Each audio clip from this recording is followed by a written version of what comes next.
I think a young athlete does need a coach that's kind of a hard ass to make sure they learn how to execute their workouts and realize that it takes hard work. It's not easy. I do have to treat this like a business because I don't have a normal job. I'm a professional bike racer. So there was a point in my life where I felt like my trajectory as a athlete had to be going at least parallel to my trajectory as becoming an adult. And that means making a little bit more money. And you do see a lot of people that are like just going all in on cycling and maybe making just scrapping by. And I'm like, man, like, do you have any money in like a retirement account? When I'm done bike racing, I don't want to be hung out to dry and have nothing. I got to be trying to make a life for myself after being a bike racer. And this is what enables me to do that. And I have an amazing time racing right now. There is not a connect the dots path to a career as a pro bike racer in America.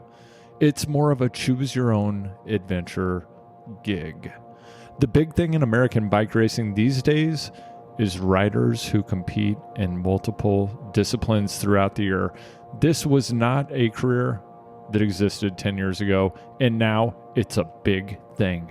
Tobin Ortenblad is a Santa Cruz, California native, and he was a rising star in the domestic pro cyclocross scene back when I was racing cyclocross quite a bit in the Bay Area, definitely not as a professional. As pro cycling has evolved, though, so has Tobin. Today, he races as a professional in the gravel, mountain bike, and cyclocross disciplines, and he is taking part in the Lifetime Grand Prix, the biggest multi-surface racing series in America. Tobin has raced for Santa Cruz Bicycles since 2016 and is a member of the Santa Cruz Hit Squad endurance team alongside Keegan Swinson and Alexis Scarda. Tobin has a mustache that Burt Reynolds and my past guest, Doug Keysweater, would kill for. And in this episode, Tobin is going to reveal the true secret of being a world-class gravel racer. It is a hair care tip you won't believe, so listen until the very end, and I guarantee you won't find it anywhere else. You can find Tobin on Instagram at McTubin. That's 3 B's and McTubin, and you can find the link to that handle in the show notes. Shout out to legendary American Santa Cruz, California icon and world-class hand drummer Josh Tabihe for connecting me to Tobin. Much appreciated, Josh. If you're new to this show, thank you for listening, and please like, subscribe, hit 5 stars, and leave a review wherever you listen. Choose the Hard Way is a podcast where guests share stories about how hard things build stronger humans and the fun they have doing it. Sign up for the newsletter at choosethehardway.com to get exclusive stories about the hard way, a behind-the-scenes look at what you hear on the podcast, episode updates, and more. You can find me on social at Vance and at HardwayPod, and you can shoot me an email if you'd like to be in touch to choosethehardway@gmail.com. As always, you can find those links in the show notes. I personally cut my teeth racing cross and made a name for myself racing cross, and I love cross. I still think it's the coolest, most fun racing, but at the same time, I think that you need to adapt and evolve what's happening in the racing scene, and right now that is gravel. And I think to kind of be stubborn as like a one discipline racer and just be like, I'm only a cross racer, I'm only a World Cup mountain bike racer. You can do that if you are the absolute best, maybe.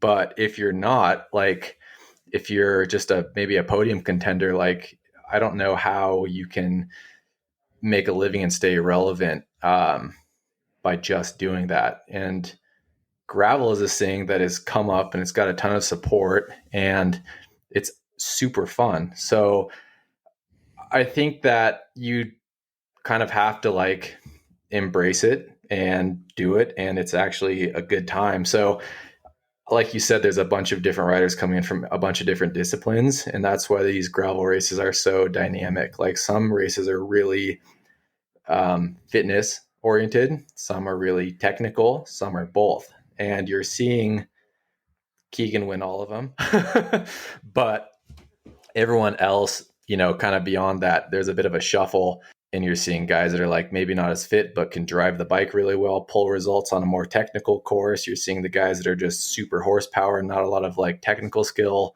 pull results at races that are less technical. So you have a culmination of riders from all over the place coming together and doing these races, and I think that is why they're interesting. Before you were a bike racer, what were you into? Oh man, like I did all the sports, like baseball, soccer. Um, what else? I always rode my bike, but I didn't really think of racing as like I didn't think much of it, but I always rode. I liked that the most. When I had to go to like baseball practice, I would have preferred to have stayed home and been on my bike. Yeah, so soccer, the last team I was on, I got kicked off. I got in a fight at practice. That was in like maybe like middle school, early middle school, maybe late elementary. And then in middle school, I was on my last baseball team, which was like graduating from little league to what's called pony league. Played that. I was friends with the kids whose dads were like running the teams and stuff. So I ended up on the best team, which was probably my downfall. Like I ended up on the best team, not because I was that good, because I was friends with those guys.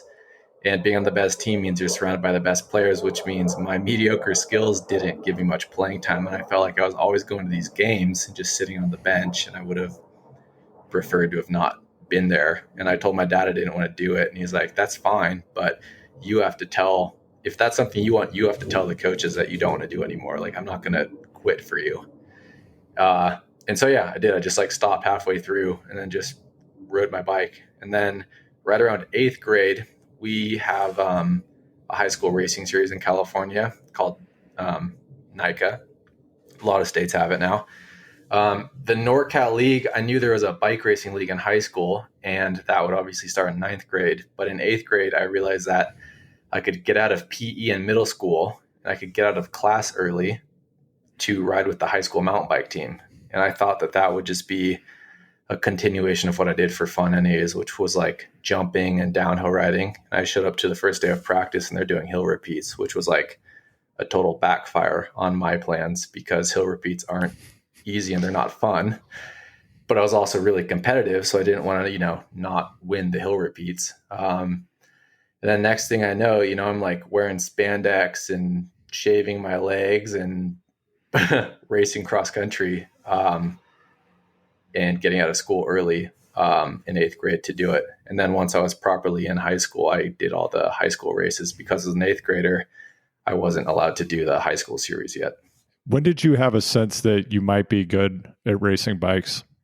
Hard to say. I mean, I feel like at least in the cross country series, I knew I was decent in high school because I'd be, top five at these races. And I mean, when you're a high school and you're getting top five at these NorCal races, man, I just feel like I was so cocky. Like I thought I was so good being like a top five NorCal rider. And so I guess I thought I was good then. Whether that was warranted or not is a whole different story. But then I started racing cross in, I think, ninth grade and felt like I was doing well locally there. One day I won the junior race and then the bees race. And I'd say, I don't know, about ninth, 10th grade, I felt like I was pretty good at cross country and cyclocross, but better at cross. Then right around junior year of high school, I got on Cal Giant Specialized, which was the big team in the United States, which was based nearby Santa Cruz.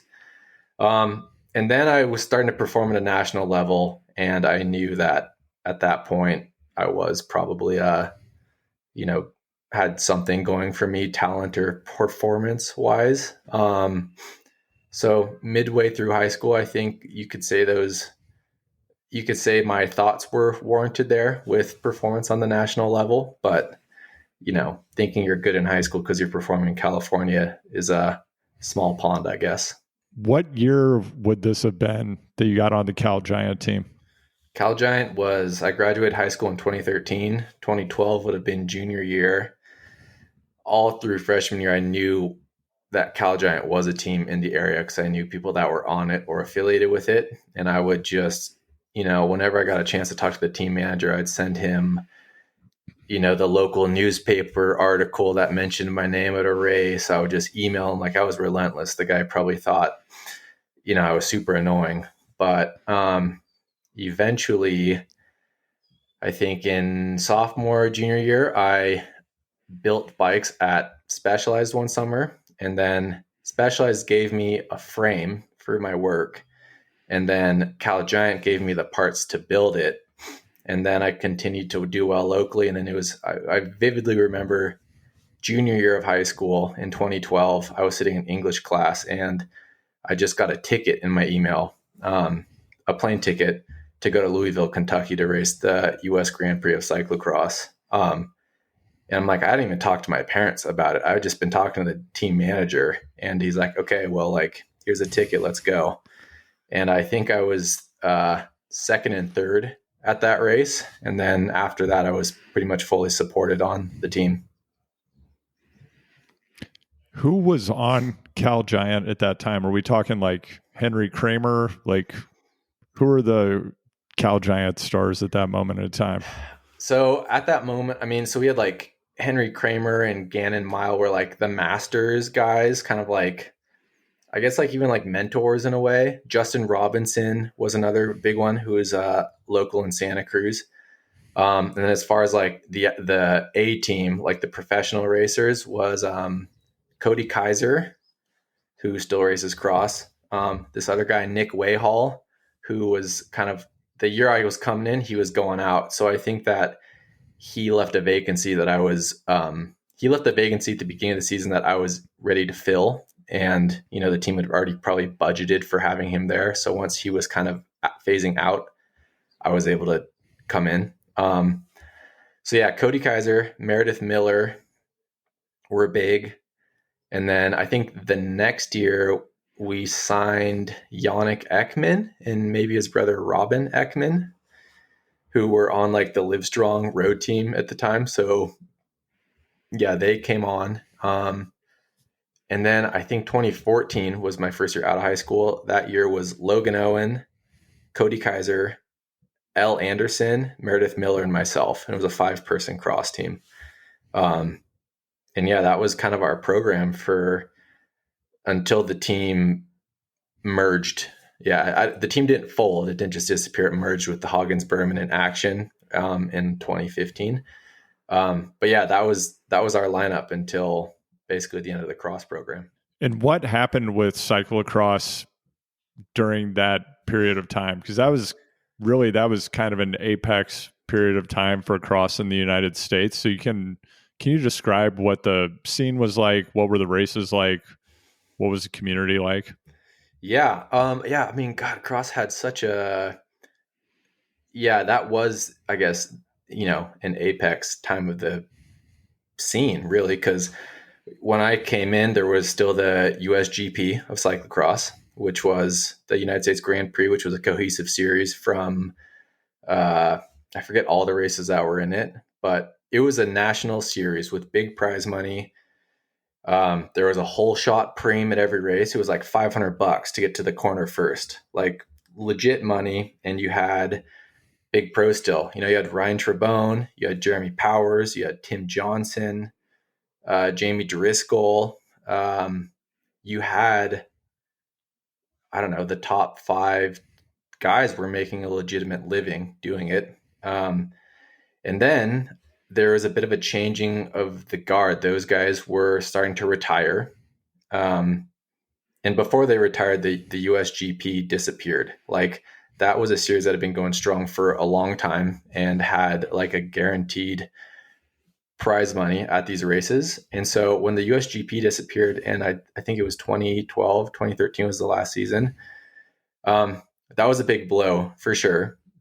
And then on top of that, now the Jeremy Powers and the Trebones and the Tim Johnsons were also retiring at about that time. So you lost some big names and big personalities, and you lost a big series, and it left a void of recognized professionals and a void of like these big races. And so, as far as races go, like independent promoters tried to fill the shoes of these races, and they did, I think, for a while, but without that, without the big series organization and without those big names, it was hard to maybe just keep the sponsored dollars involved in it.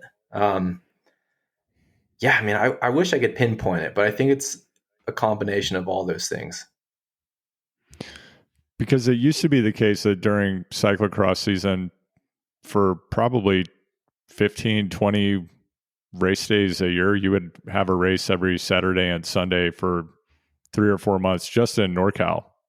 Yeah. Oh, yeah. And then there's the NorCal, the Northern California scene. For those that don't know, was also humongous. Yeah. So there's the national series, and then in California as well. I mean, there was like, yeah, big race every single weekend, a Saturday Sunday race, and we had the series called Bay Area Super Prestige, which had decent prize money, had humongous fields.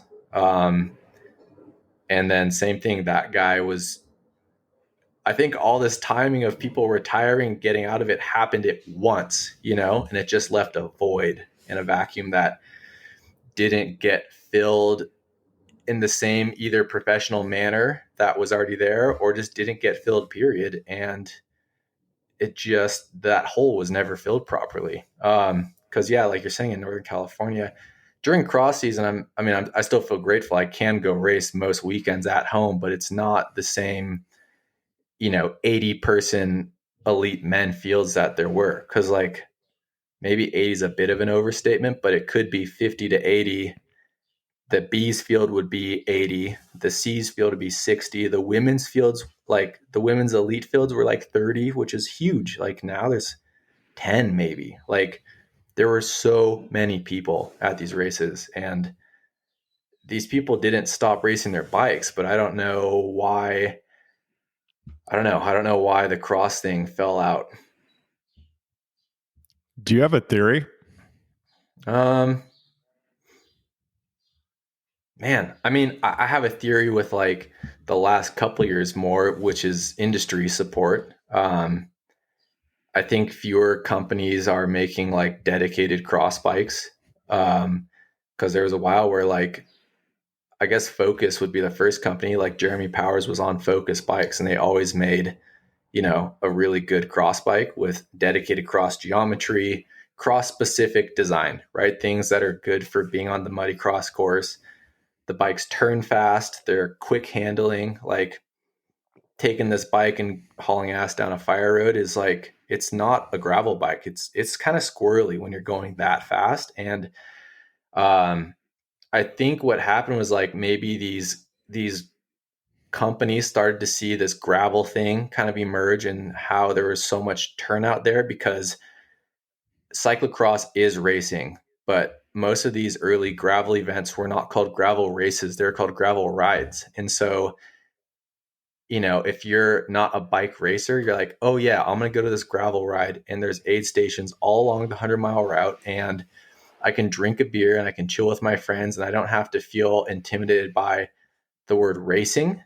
And so I think that a lot of people started going to those events. The industry started to see this, and they started kind of like morphing these cross bikes into bikes that could fit bigger tires and, hold more water bottles. And I think that we saw probably just a positive trend in that gravel riding, and the bike started to change to that, and cross was seeing like a stagnation or a decline, and they're just putting less R&D dollars into making a like dedicated cross bike, and kind of putting more into like maybe making a cross bike that could fit bigger tires, and then a cross bike with a lower bottom bracket, then a cross bike that was longer, and then all of a sudden it's like gravel bike.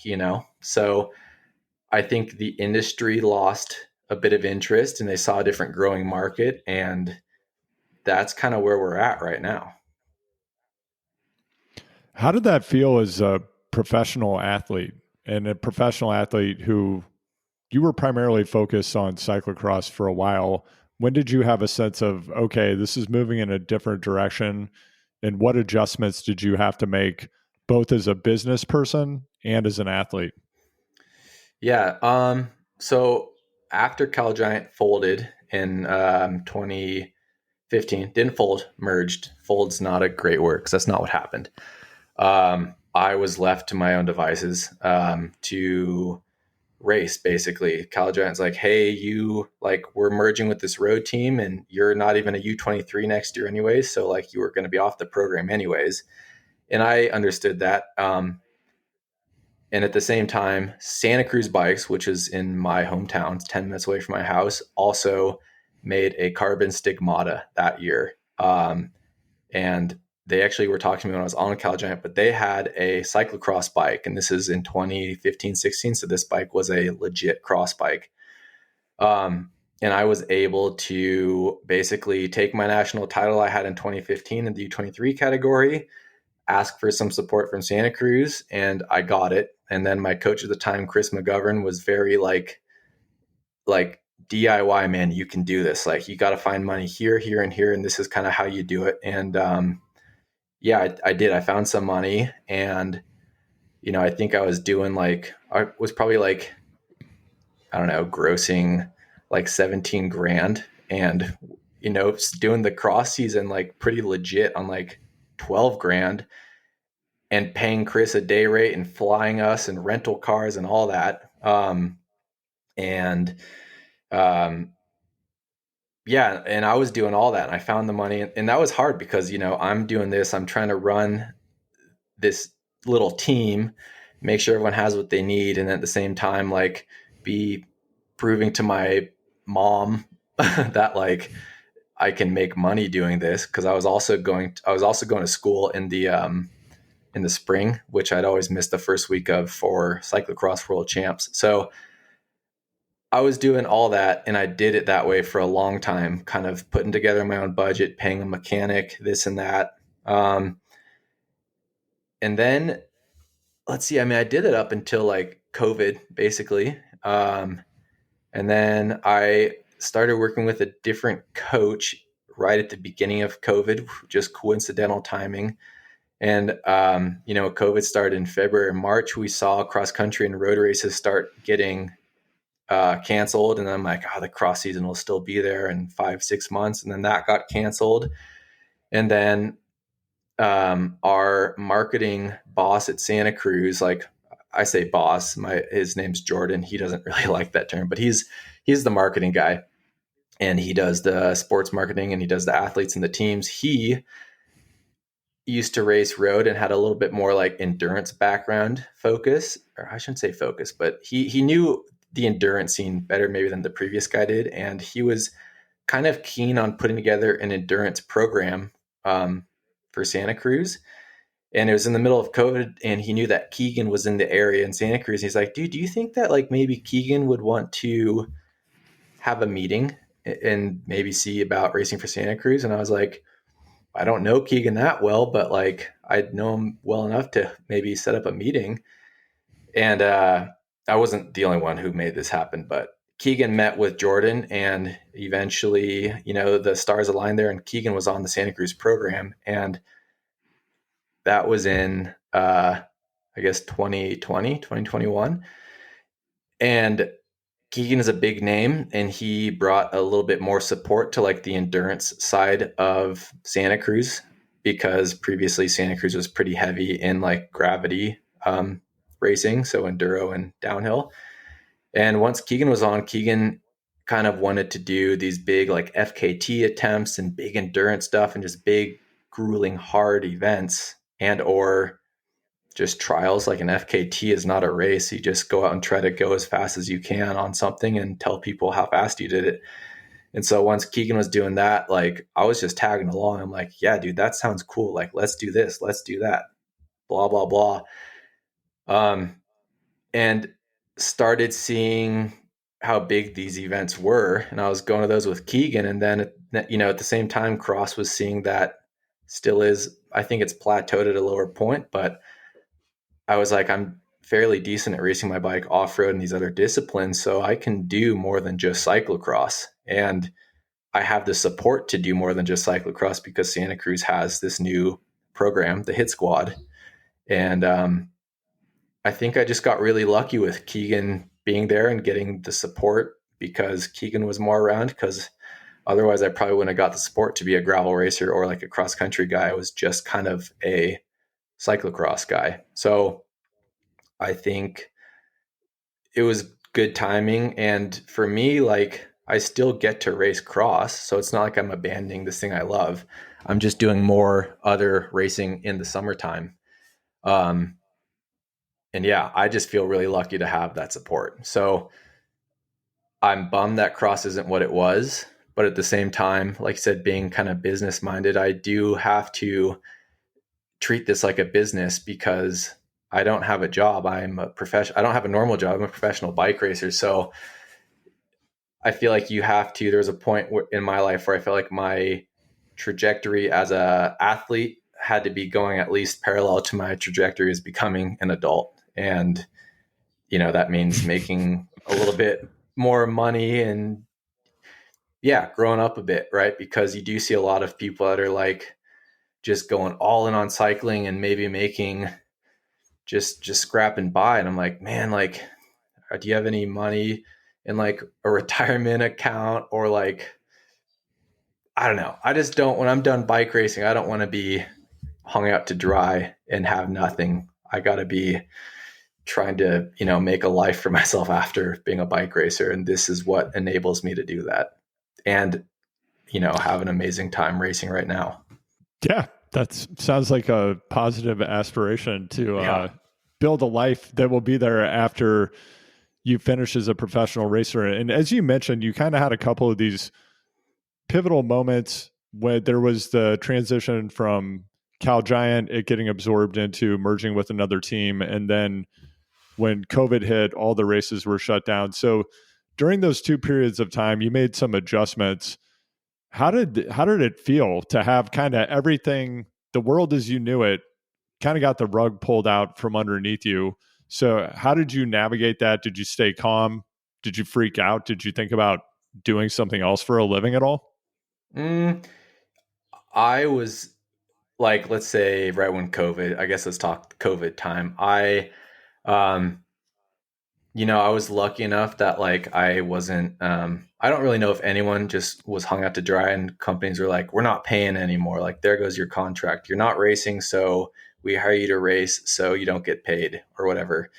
Um, Santa Cruz doesn't burn their athletes like that, period. Like if you're on with Santa Cruz, they're gonna support you through good and bad. And so I was supported through the bad being COVID, but at the same time, I also, like I said, started working with a new coach coincidentally right around that same time. And when you start working with a new coach, you're like super keen on showing your new coach your ability to train and, do their workouts and I don't know, perform. So I think starting to work with Dave, my current coach, at the beginning of COVID was motivating because he would just throw workouts at me day after day after day. And at the same time, I think that racing, I don't know what COVID is. I don't know how long it's going to last. I think that there's a good chance maybe there's a race in 3 weeks and I got to be prepared. So it was a nice break that I got to like stay home and work on my Subaru, build a project car and stuff, and not have to worry about necessarily like jumping on a plane. But at the same time, I also was able to go train every day and be motivated by my new coach to go do these workouts. And yeah, I mean, the only difference was, like I said, I just wasn't traveling and I was spending more time on the patio drinking beer with my family. um, and yeah, I mean, I had it easy. Like it was, I'm fortunate I had it easy because not a lot of people did. I was continuing to get my support from the brands that I rode for, and I was motivated by my new coach to continue training and maybe a little bit of self ignorance thinking that there was going to be a bike race in a month, and that was not the case. So I was able to just completely stay calm and keep riding. And Tobin, when you made the decision to begin working with a new coach, which is a big shift for a professional athlete and specifically in endurance sports. Of course, all the effort that you put in is critical. Having a training program you believe in and using methodologies that you believe will be the most effective for you is of equal importance. So how did you go about finding someone who was the right fit for you? And when did you know it was time to work with someone new and do something different?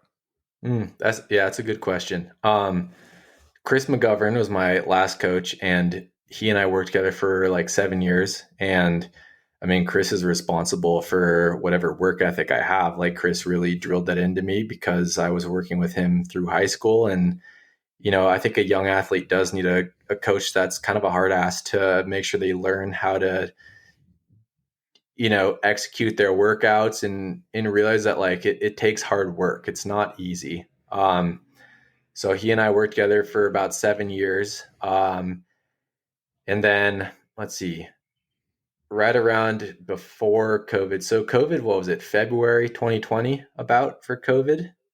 I think the fall of 2019, Chris was my coach and mechanic. And I think we were just like button heads a little more than we normally would. We're also good friends. So, you just have those, conflicting moments, I guess, with your friends and your coaches. Um, and that was fall of 2019. And then we run into the new year, and I started working with a gym coach. And he lived in Salt Lake City. His name's Art. I flew out to Salt Lake City to visit Art and go over some training stuff and whatnot. And I was just talking to Art. I was like, I don't know, this and that. I'm feeling this way. I'm feeling that way. And a new coach was like this really scary thing. But I was like, maybe it's time to try some other stuff. And Art has a gym he uses, and upstairs a cycling studio. And this guy walked in and just ran up to the cycling studio, shares the same entrance. And then Art's like, that guy's Dave. Like, Dave he's a cycling coach. And I was like, oh, cool. And then Dave did something quick, then left. And then Art was like, like, do you want to meet with Dave? Like, I could call him, maybe we'd go get coffee. And he called Dave, and then Dave was down, and we just drove down the road and all had coffee together. And I was just talking to Dave about my training and what I'd like to do, and some maybe things I wasn't currently digging. And he just basically, I mean, he didn't do anything. He didn't say anything fake, but everything that he said, I was like, I just like this philosophy. I like what his vibe is. And I was like, you know what, dude, like, let's do it. Like, I got nothing to lose. Let's give it a shot. And then, yeah, I had to then call my, Chris, who's like my good friend and 7 year long coach, and have the hard conversation. And I remember just like sitting outside on the porch at my house, like kind of just in tears, like being like, hey man, like it's nothing personal, but like I got to take the step and try something new.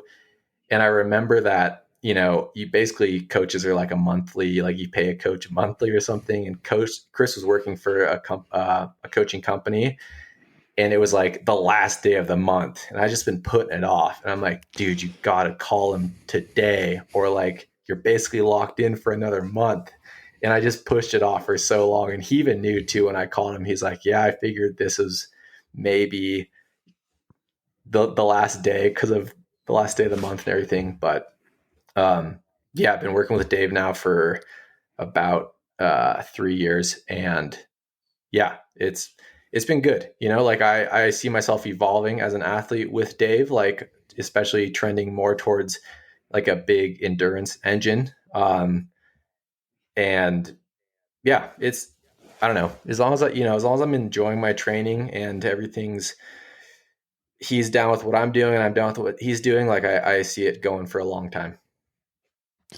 It's definitely tough to pick up the phone and make that call to a coach you've been working with. I mean, certainly more so for a professional athlete, but also any amateur athlete, I'm sure, who's made that call and had their Training Peaks account go back to the free version for a short Yeah, period of time before they're back with another coach, right?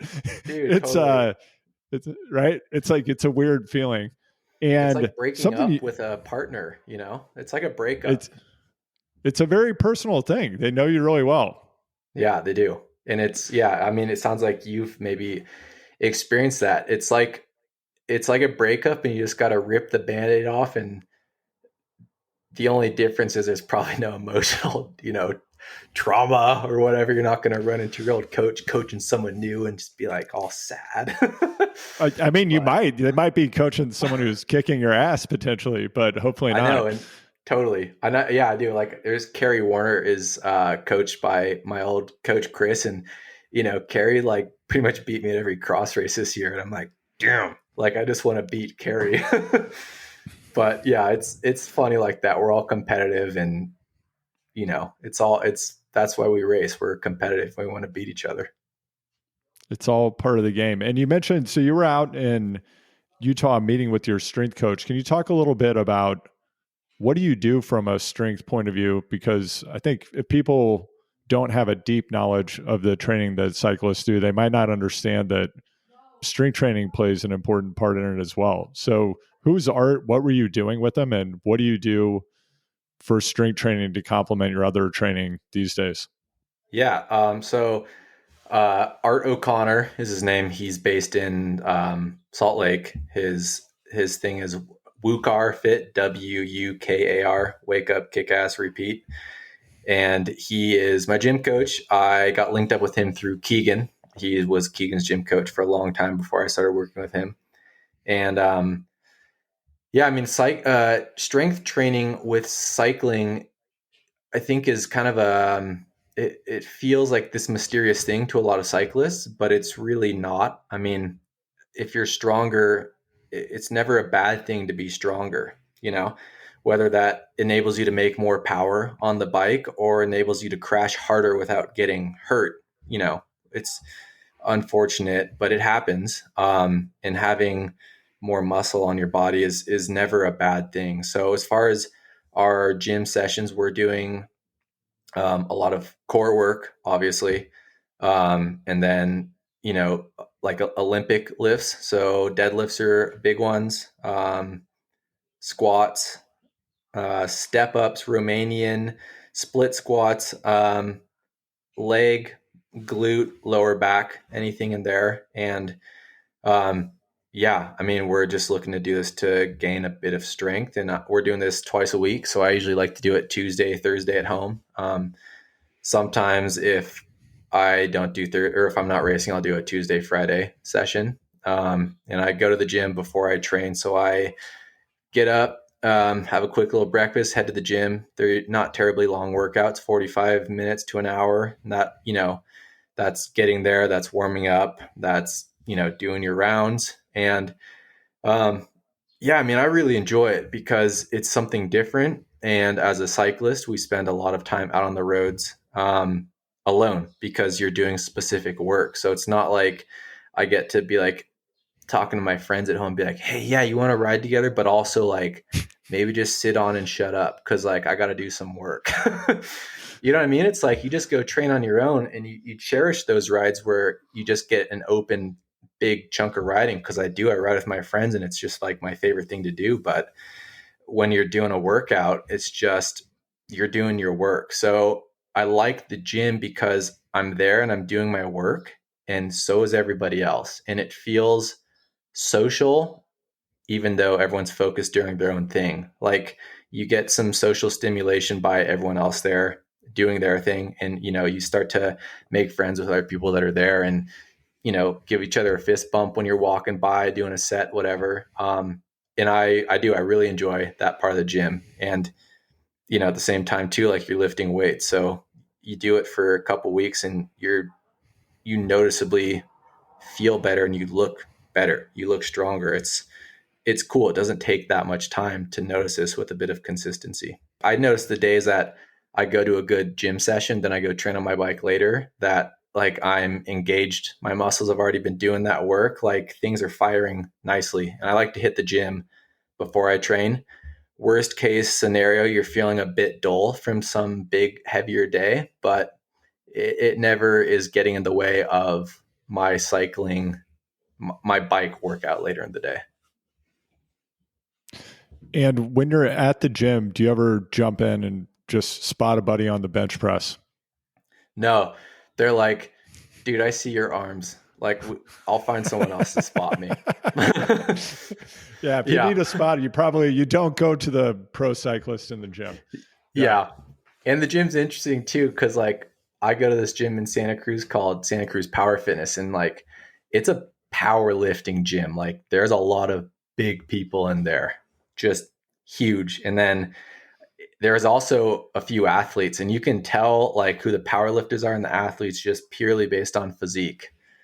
It's cool. I mean, it's a cool community because like a couple guys there that there's a couple guys that used to race bikes, and they one day my bike was in the gym and they recognized my name on the top tube, and now we're friends, and they are like, they don't race anymore, but they watch all the racing still, and we get to talk about bikes, and then I can ask them about weightlifting and this and that. And yeah, I don't know. It's just it's a cool environment. And Tobin, increasingly, there's some really interesting content being made around gravel racing in particular with the BWR Arizona that you mentioned you just raced recently. There was really pretty awesome coverage through Instagram stories. I know that I and a lot of friends who are fans of the sport were watching. I think it was Unroad Unlimited was the Instagram handle, had really Yep. cool coverage. And then, of course, there's the Call of a Lifetime YouTube series. And I'm curious, as an athlete, how do you feel about the Call of a Lifetime series? And what reaction have you seen to that? What is it doing for the sport? Yeah. So the Call of a Lifetime series, I'm not gonna lie, I wasn't in life. Well, that's nothing I'd not lie about. I wasn't in Lifetime last year. I did a couple of those races where I performed well enough to even be relevant in that video, even though my name wasn't mentioned since I wasn't in the series. So I'm not gonna lie, I didn't watch all of them. I've watched about half of them. Um, and I mean, they're done incredibly well, which is important. They do a good job of covering the race. They do a good job of showing the athletes, and then they do a good job of developing some narrative around these races and being like, this athlete has his personality. Yeah, and growing personalities, because that's what we need in this sport. And so what I'm seeing, and I mean, Keegan and I have talked about it too. We're seeing like outside people starting to watch these that aren't cyclists and find them engaging, which is crucial for our sport. I mean, if we can pull non-endemic viewers, non-endemic sponsors, that's what enables these big sports in our country to be big sports, is like NFL and baseball having huge money and huge sponsorships and huge interest from the American population. And if we can draw those people into cycling, um, you know, that's what it's going to take to make this like super healthy again, like it was 20 years ago. So I mean, I'm stoked. I think it's all for the better. And um, you get some people hating on gravel here and there or whatever, but it's like, it's good for our sport. It's all the same. We're all cycling. What's good for gravel is good for road, is good for cyclocross. We just need people to be excited about it. We need it to be interesting, because it can be such a sterile thing with really nerdy analytics, and it's just like, it's not approachable. So making it approachable and interesting it's great. It's what we need. And the courses themselves, but they're both fun to race. I've done a bit of gravel racing. I apexed in, probably 2015.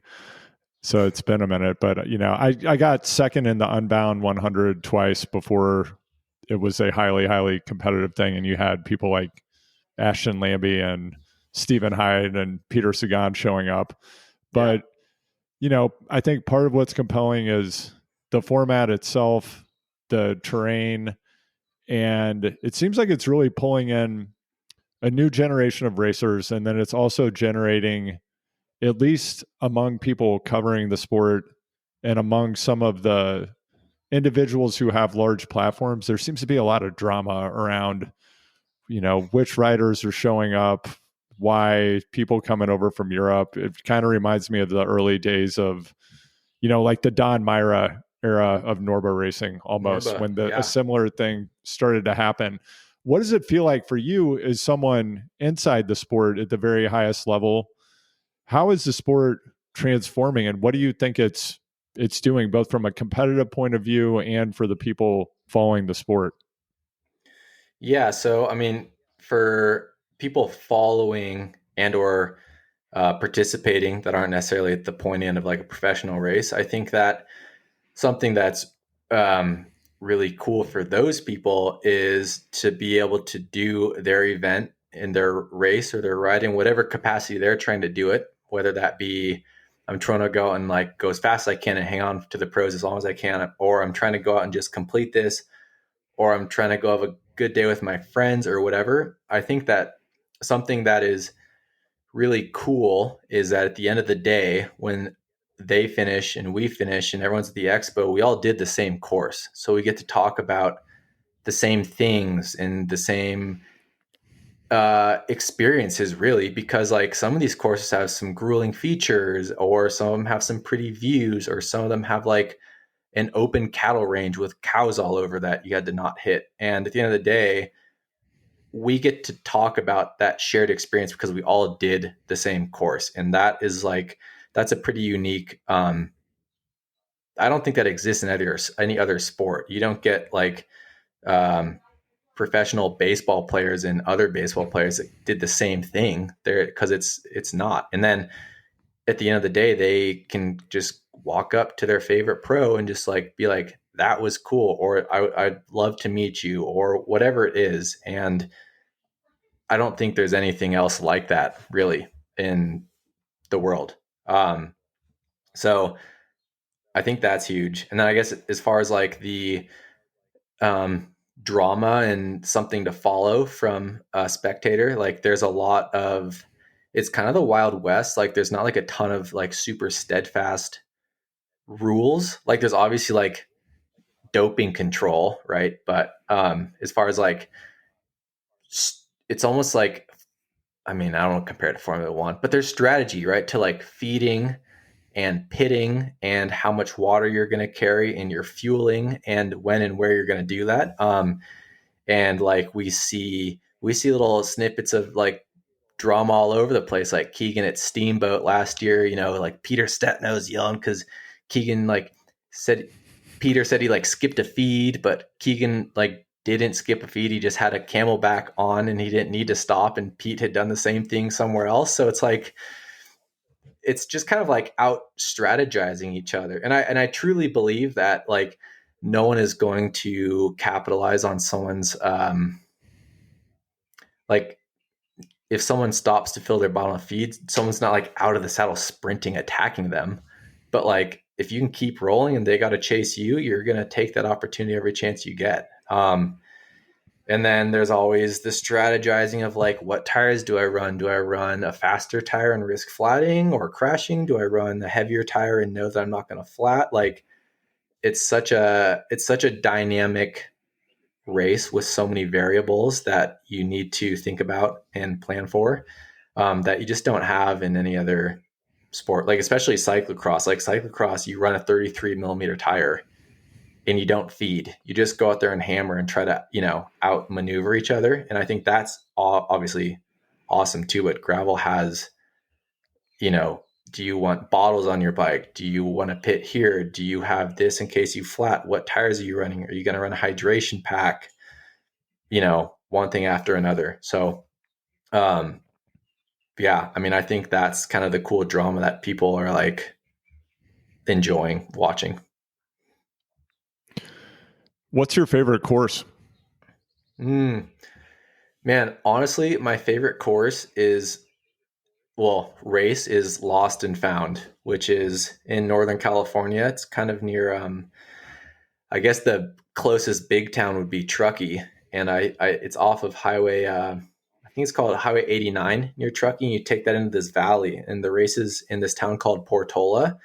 And it's a gravel race. It's 100 miles.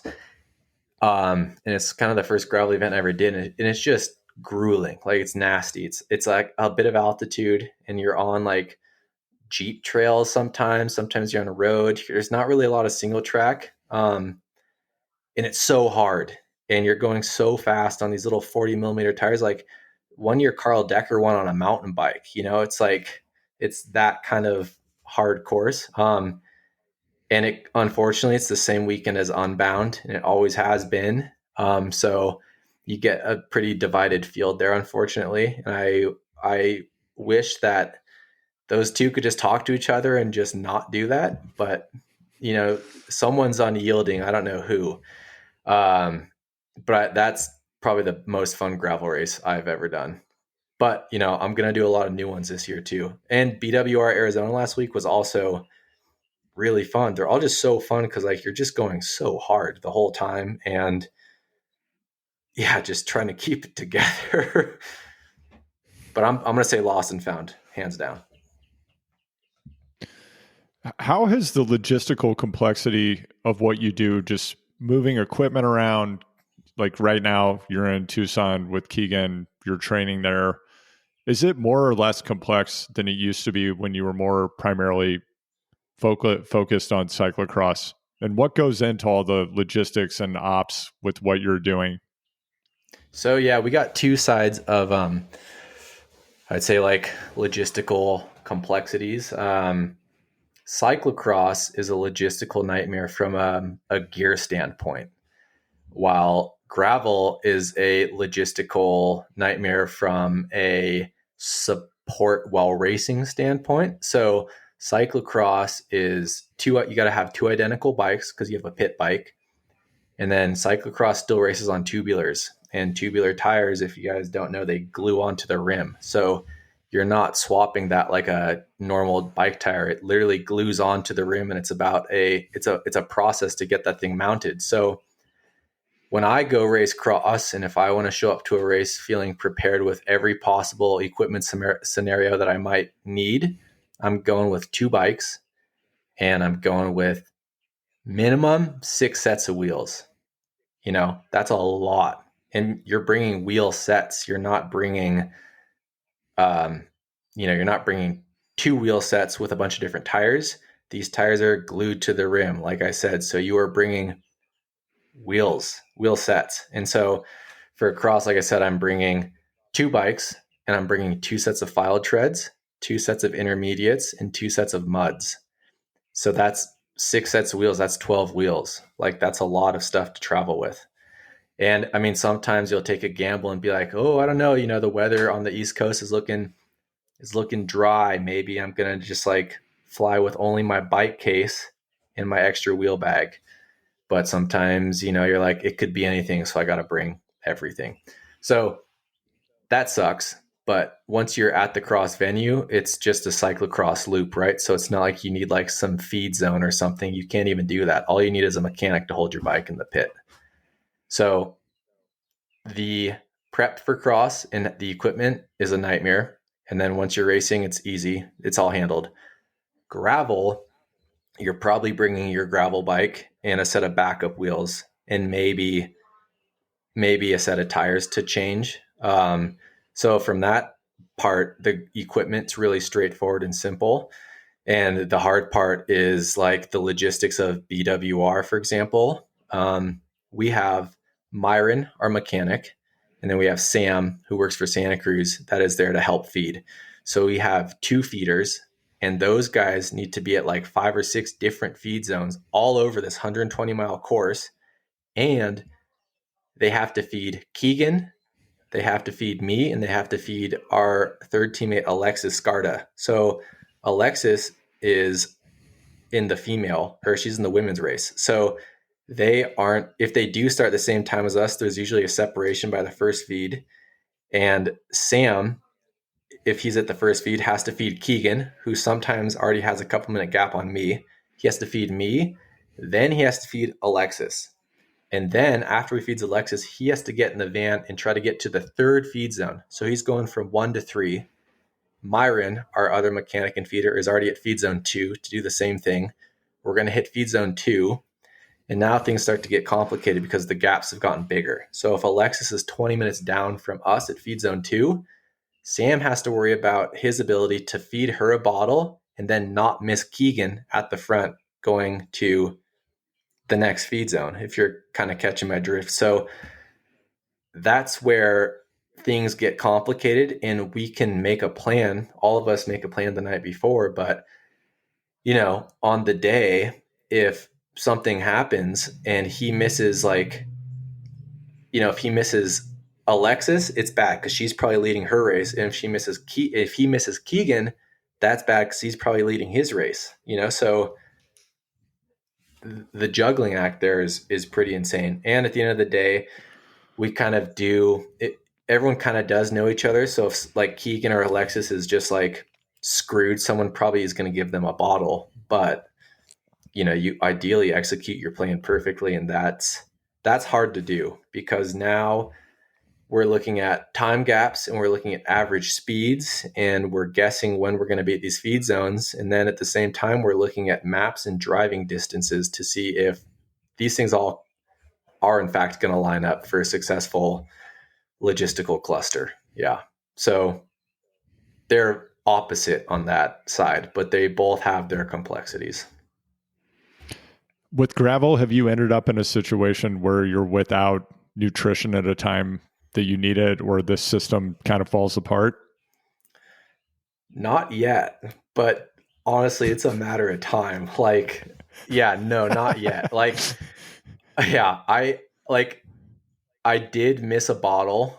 I missed a bottle. Like I just butterfingered slipped it, and I was like, didn't have it, and I was like, well, that's on me. Like Sam did his job, and I blew the bottle hand off. So that's worst case, but sometimes there's like someone in the group that'll just see you drop the bottle, and like we're kind of all friends and competitors. So if someone like dropped a ball and they got nothing, you'd be like, dude, do you like need like a little bit of water or whatever? And usually people are kind of cool about that, but I haven't just been like left high and dry. But I don't know. I honestly, I just wouldn't be surprised if that happens at some point this year. Not because it's anyone's fault, but because it's just such a cluster. Yeah. So, Tobin, you're a very high level professional athlete. You've been at the top of cyclocross. You're a high level competitor in gravel, and you're there in Tucson training with probably the greatest rider in gravel currently, Keegan. What is that relationship like, and what does it feel like to line up to compete with him? Yeah. I mean, it's Krieg and I have a great relationship because, I don't think it gets much better than what we have because Keegan respects me and my opinions and my setup notes. He knows that I'm good at setting the bike up, and he knows that I know what I'm talking about on tires, suspension, whatever it is. And at the same time, I feel that way about Keegan. Like I kind of default to what Keegan's doing, and there's no ego clashing. Like Keegan's the best, and it's not this weird competitiveness where I'm like feeling like Keegan's getting more support and that's affecting my ability to beat Keegan and show that I'm actually the top dog. Like everyone just, as far as Keegan and I go, like I know that Keegan's kind of the boss, and that's cool. And I, has a lot more, he has a lot more experience in gravel because he's done all the big races the last 2 years too. So like I have a lot to learn from Keegan, and then we can still bounce ideas off each other. And we're just like, we're super close friends. We're into a lot of the same things. We both ride motorcycles. We like, cars, all the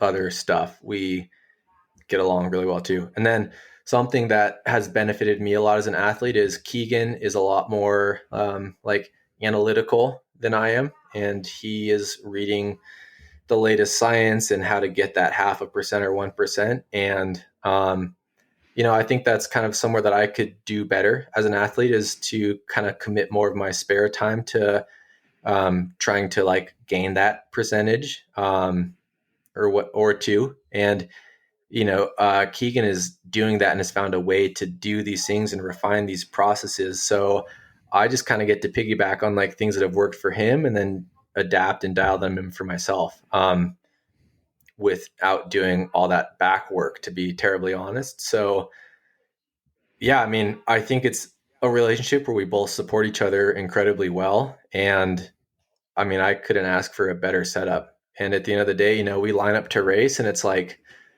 I know we get to go out for a nice team dinner after Keegan wins and I'll cross the line and I'll just be like, did Keegan win? And Keegan will be like, yeah, I won. I'm like, nice, dude. Cool.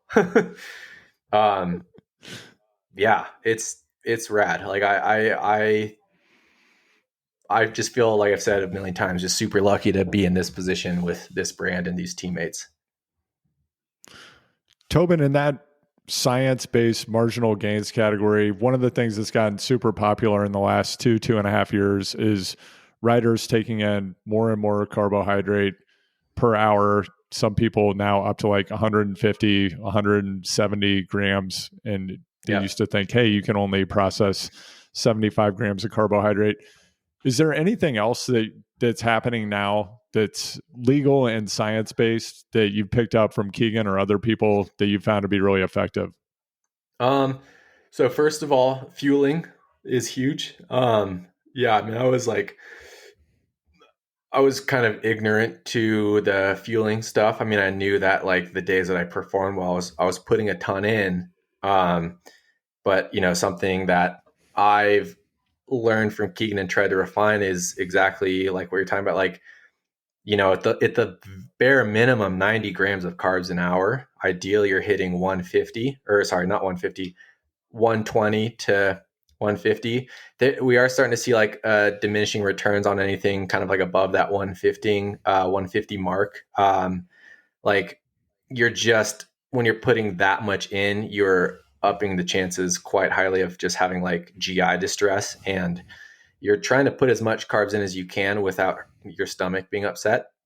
So yeah, I've refined my fueling a lot with Keegan, and he is working with Never Second, which is a newer nutrition company, but they've made it super simple with basically everything they do is blocked in chunks of 30. So the gels are 30 grams of carbs. The drink mix is either 30 or 90. And it's easy to just be like, okay, this is 30, that's 60, that's 90. You know, even a dumb bike racer can do the easy math on that, right? And just be paying attention, setting that timer on your computer to tell you, to remind you, just eat, eat, eat, eat, eat, because you can get into some of these races that are super hard and, you've gone almost 90 minutes without eating anything because you've just been like so on the rivet. And so I've learned a lot there. And this is newer science, like you said, that is saying these high carb intake is directly related to performance. And I've also felt that feeling with the high carb thing. The next, I guess, bit to gain that I've been maybe just like, if it ain't broke, don't fix it kind of thing is bike position. Narrower bars, tilting the hoods in. It looks terrible. It looks so bad, but it's fast. And obviously, we wear skin suits whenever possible. That's not something you got to convince anyone to do. But um, yeah, I mean, something I've done a lot even the last couple of weeks is like, can I put my stem? Can I take a spacer out? Can I drop my stem? Can I tilt my hoods in and feel good? Can I drop a little bit lower and feel like I'm still making good power? And Keegan's always toying with that. And so when he's like, dude, you got to drop your stem, you got to tilt your hoods in, I do it and I try it. And I'm like, yep, that did feel good. That did feel fast. Like, you're right. So I've gained a lot there, and we're seeing a lot of other people gain a lot there. I mean, you're seeing all these world tour guys, their hoods are just like tilted so far in, it just looks crazy, but it's super fast. Um, so bike position, nutrition, and then just like tire inserts. I knew tire inserts are good, but Keegan has probably tried every single tire insert that is available. Like he spent hundreds of dollars on different inserts, um, trying to figure out what he thinks is the best, what he thinks is the fastest. He'll test them on the rollers to try to feel which one's got the most resistance. And it's actually, somewhat scientific. Like if you get on the rollers and you got your speed sensor and you ride 20 miles an hour on the rollers with every different combo, how many watts does it take to make 20 miles an hour? and boom, you've got like a cursory method of figuring out some rolling resistance with inserts. Yeah, so I'd say nutrition is the biggest thing. But yeah, trying new positions and just trying new stuff and taking it out in training and refining your bike and your body to, be optimized on race day. We don't want to give away the secret to the world's best tire inserts on this podcast. I feel like that might be is that a competitive secret for you guys right now? Um, it may or may not be, but I can't say anything because I don't want Keegan Yeah, to get got mad at it. me. Yeah, no, totally. I'm gonna text you though after this, Tobin, because I want to know what they are for my personal use, and I I'll won't tell dime you. you out, man. Yeah, Yeah. okay. I know Yeah, last year in particular, there were some races where Keegan's like, I'm going to try this. Like, I've got this crazy idea. And I'm just like, all right, man. Like, I won't say anything. But if it no, works, let me know. yeah, I loved in the Call of a Lifetime series. Keegan talked about broadcasting misinformation about like his tire pressure or which tires he was going to ride because he knew his competitors would freak out and over rotate and adjust their equipment, and then he'd have an advantage, which is, like you said, equipment setup's a big part of the game. It's part of why Huge. it's fun as a participant and as a fan of the sport. One of the things I enjoy the most, there are less and less of these, and I'm hoping there will be more, is just seeing those tech galleries of what are the pros riding, what kind of, seen some really interesting setups. Ben Delaney does a little bit of it and a couple of other journalists, but not as much anymore. But one last area I wanted to explore with you, Tobin, like there's the business side, there's all the effort you put into it. And then you're also on the road. You're in a lot of different locations and situations where this is your job. You have to perform when you wake up in the morning, but you're in, whatever. You're just in some bed in an Airbnb, probably you've never slept in. What do you do to get a good night's sleep? And how much sleep do you shoot for generally? Um, that's a good question. And I mean, the answer is no mystery. Like, I'm ideally I'm getting 8 hours minimum, and like if I'm really dialed, like getting 9 because you get 9 hours of sleep, you feel good.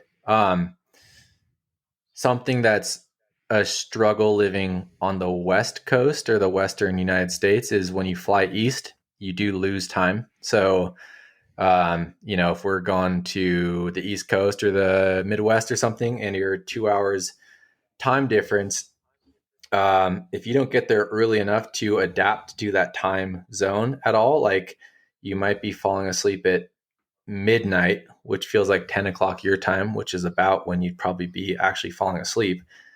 But if you're falling asleep at midnight and then these goddamn gravel races start at 7 a.m., like, dude, you got to get up so early. So, I mean, there's almost nothing you can do except for try not to stress about it. But ideally, you're getting there 5-6 hours early. Sorry, 5-6 days early to do some course recon and try to like be falling asleep early so that 4 a.m. wake up doesn't feel so bad.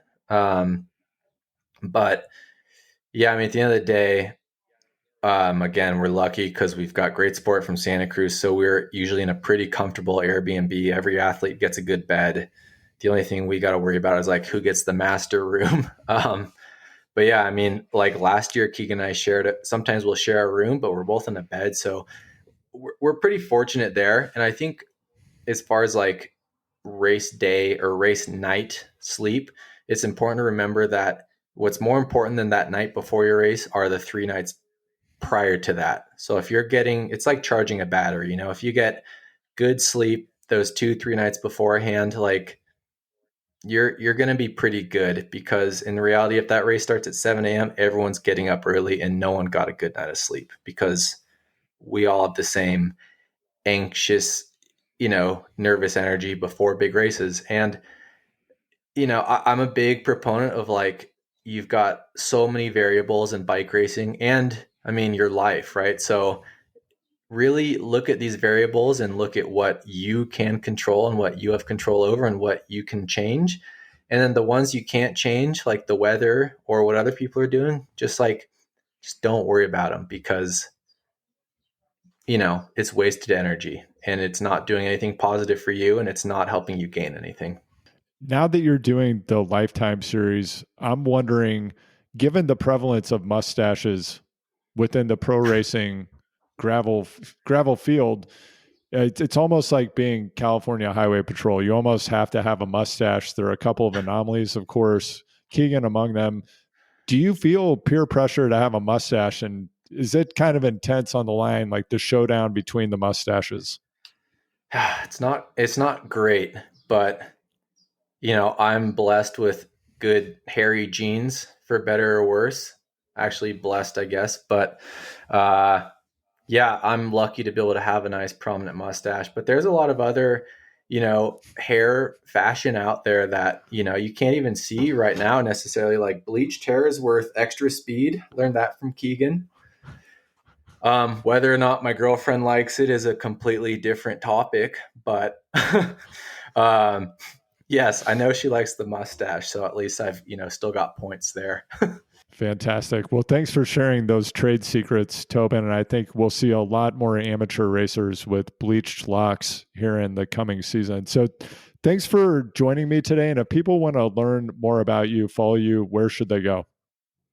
Instagram is our, I guess that's everyone's primary form of social media nowadays. And that's just at McTobin with 3 B's, because someone took the handle with 2 B's before I was on Instagram and they will not reply to my DMs to try to get the handle from them. So McTobin with 3 B's it is. You pull the right strings, you get on top of the right podium this year, and I think the team manager is going to be able to get that handle back for you. Oh, let's hope. I'm sick of it. All right. Awesome. Thanks so much, Tobin. Sweet. Thank you. This is Andrew Vance. Thank you for listening to Choose the Hard Way. Sharing is caring. So if you enjoyed this episode, please subscribe, hit 5 stars wherever you listen, leave a positive review, and share it with a friend. Sign up for the newsletter at choosethehardway.com to get exclusive stories about the hard way, episode updates, and more. Choose the Hard Way is a Big Truck production. It is produced and edited by Anthony Palmer at Palm Tree Podco. Emily Miles provides digital and marketing support. Jeffrey Nebellini is the talented and handsome designer behind our brand identity and the Choose the Hard Way logo. The content for this show is created by me, Andrew Vance.